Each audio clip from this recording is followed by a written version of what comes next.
जनसुराज्य शक्तीचे संस्थापक अध्यक्ष डॉक्टर विनय कोरे यांनी मराठा समाजाच्या आरक्षणाच्या आंदोलनाला जाहीर पाठिंबा दिला आहे। संस्कार, संकल्प आणि सिद्धी या ब्रीदवाक्याने कार्यरत असलेली जनसुराज्य शक्ती पक्षाने समाजाच्या हक्कासाठी उभा राहण्याची भूमिका स्पष्ट केली आहे। डॉक्टर कोरे यांनी मराठा समाज शैक्षणिक व आर्थिकदृष्ट्या अडचणीत आला आहे, समाजाला मुख्य प्रवाहात आणण्यासाठी आरक्षणाची नितांत गरज आहे। मनोज जरांगे पाटील यांनी आरक्षणासाठी उभे केलेल्या आंदोलनाला जनसुराज्य शक्तीचा ठाम पाठिंबा असल्याचे पत्रक देखील काढले आहे।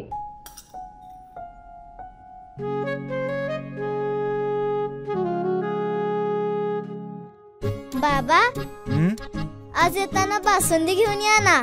अगं, कालच आपण आईचा वाढदिवस होता म्हणून आणली होती ना। ऐकलं, गोकुळची बासुंदी पुन्हा खावीशी वाटतेय। खरं सांगू, मलाही खावीशी वाटतेय।